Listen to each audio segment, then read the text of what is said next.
Hello people, my name is Rage and welcome on and all to the next leg of the Hijinks tournament. The tournament where we make people flail at each other with effectively silly string and then laugh at the mess. We've had our first round and it was a wonderful experience. And this one, well, let's just say there's magic in the air. I'll see you in the first game. Here we are then in game number 1 of the glorious battle between a Funky Monkey and Rick No Tech. Today's Hijinks theme of the tournament is only spells are allowed in your deck. We have Rogue versus a Hunter. Hunter is a very good all spells deck, and I'm liking that we're seeing Ball of Spiders here. I really am. For a minute there, I was like, can I press confirm? Can I just decide this for him? But no, I can't. We do have Tinker Sharp's Oil, which is weird considering there's no minions in an all spells deck.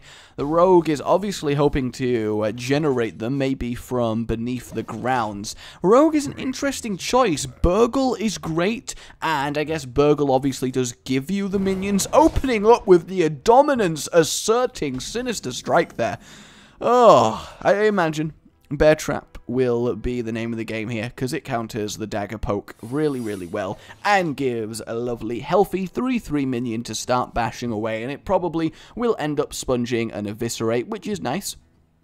Are we just going to see the Fan of Knives, or is he going to start head cracking away? He is indeed. That is the one advantage the Rogue does have. They basically just get the Hunter hero power for an extra mana each turn, as long as they can pull off the combo. But Animal Companion, of course, is wonderful. There's the 4/4, and that's going to be quite the problem, especially as Rick No Tech does not have a way to activate Eviscerate. He's going to have to weapon up and apply Deadly Poison, and then probably just chill until next turn. Hell, maybe not even apply the Deadly Poison. He might think about saving it because he won't have enough mana to Fan of Knives and Eviscerate. So he's actually in quite a precarious position here. Ironically, Huffer would have actually been the best choice for him. Now, he can Fan of Knives in preparation for a next turn Dagger Up, Poison, and then kill it with the 3 damage, but that means he's taking 8 damage from this bear, which is a lot. So he's going to do what I suggested and just sit with daggers, wait for the Deadly Poison Eviscerate. But the top deck of the second Animal Companion doubling up on the bear fun. That has got to sting. That has got to sting. Gang Up, of course, very useful against summoning minions. He's going to acquire 3 Mishas himself and then dispatch one of them with Eviscerate. It's fine. It's basically all he can expect to do at the moment. The Rogue will really shine in the later game, but he's got to get there. And the Hunter has a lot of burst. A lot of burst, and he's honestly just content to just chill. I mean, I'd throw the Explosive Trap out because why not? He's not like he's going to dispel your traps. There's not going to be a Kazan Mystic. You might as well just have it out there in this kind of battle. The Assassinate then going to be used to clear up the second bear. Resisting the poke, good bit of restraint there against the potential bear trap, so that's nice. And here it is, the Ball of Spiders arriving from the sky. Why, Blizzard, why no animation for Ball of Spiders? It could have been so glorious, but then the perfect counter Fan of Knives. So does more. Malone and a Savannah Highmane. Oh, that is... that sucks for Rick No Tech. That sucks so hard for Rick No Tech. They are 2 quality things to get off Web Spinner. Malone, you know, is a druid card. However, it is best in Hunter off Web Spinner. That is just absurd. That is just absurd. He's going to drop that Malone. And without a sap from the Rogue... Oh, the second gang up happens, though. That is a problem for Funky Monkey if triple Malone starts appearing. We are very much in shenanigans territory. The bear, of course, can take out Malone, but doesn't really take it out, so it's technically a slightly better trade for Funky Monkey. But with 3 Malones to 1, that's a problem. The best turn here, Savannah Highmane, hero power, chill out. Just, you know, you've got a strong thing on the board. Your opponent can't kill it. The Stontus Ball, that was an interesting thought process there, but no, he does go for the nice safe, I got a high main, you jelly play. And of course, you are always gonna be jelly, because high main is fantastic. I would sprint here, because, you know, you can take 6 damage, you can, and you kinda really need some cards. The other option is Fan of Knives Misha. That way, the Savannah high main dies to Misha after the one from the Fan of Knives. But that's very much the safer play, but you know, you gotta play to win. And he's gonna go for the straight up Assassinate. I'm not sure I would do that, because you want to save that for some potential re-Milan action later on, but no, he judges the high main to be the biggest threat at the moment, and he's just gonna hope that Milan does not resurface. And it does not. Hunter's Mark is here.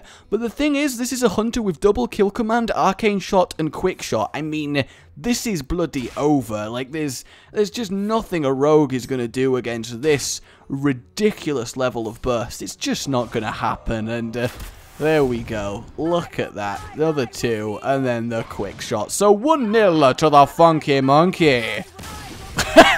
Somebody's not happy about that. We'll see you in game numero dos.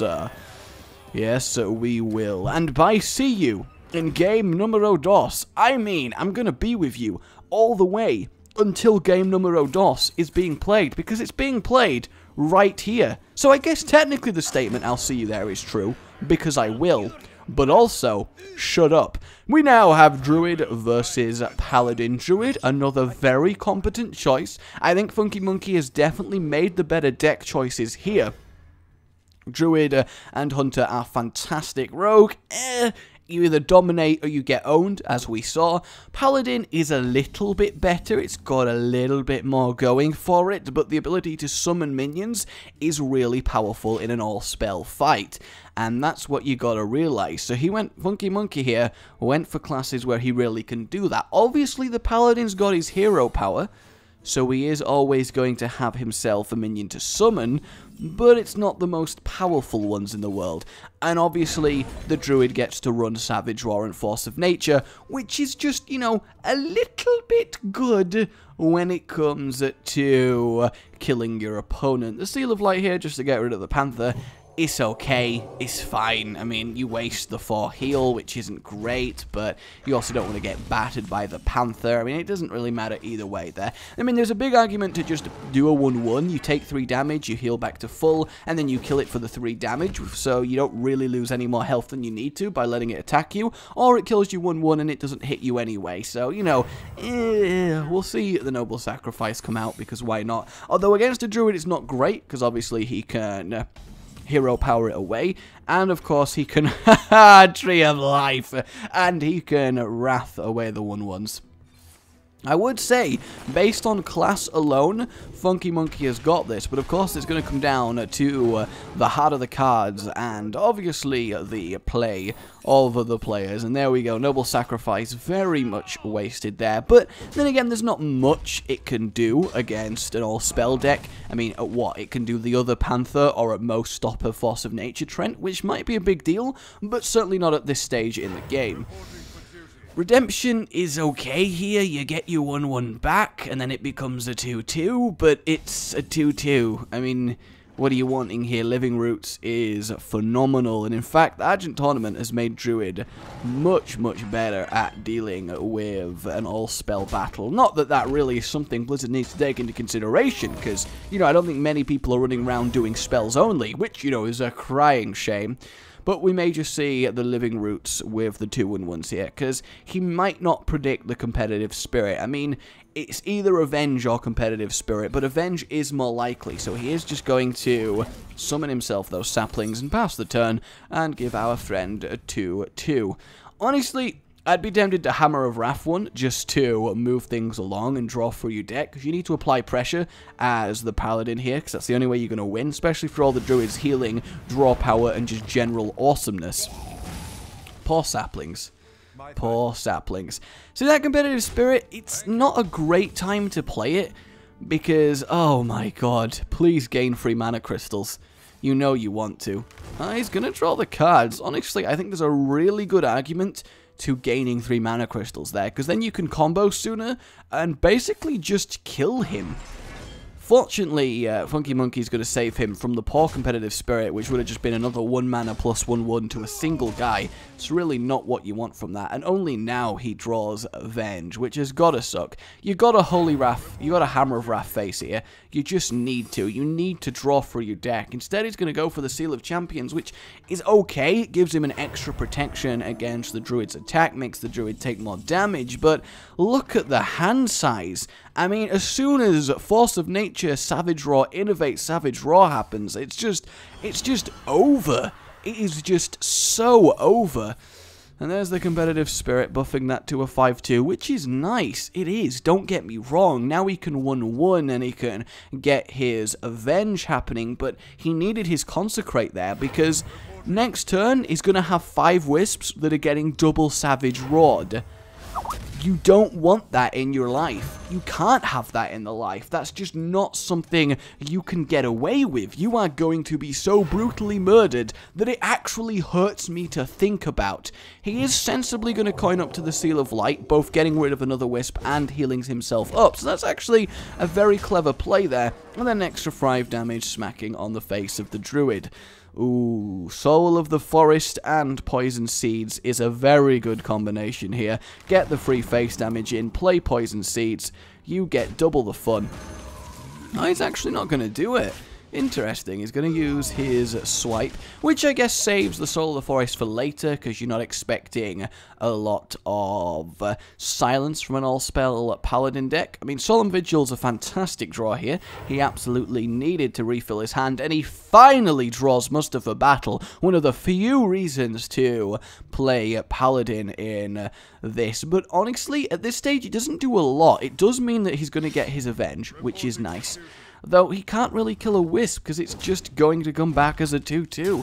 I mean, he should just to start getting through with them in preparation for the second Consecrate, but then the perfect top deck, dealing 2 damage to his entire board, kills them all without any of them being avenged, and it just looks like it's a slaughter in favor of the Funky Monkey here. It really does. It looks like it's just going to be quite brutal, and in fact, I believe that actually is lethal. Straight up. That is a lot of pain going to the face of Riknotek. 1 by 1 by 1. There we go. Good game. Funky Monkey, 2 very well thought out and chosen decks, and some very good play. Riknotek, unfortunately, falls a little bit short and is out of the tournament. Congratulations to Funky, commiserations to Riknotek. Mine has been Rage, this has been the Hijinks tournament. What deliciously evil rule set would you like for the next round? Let me know. Subscribe for more. Goodbye.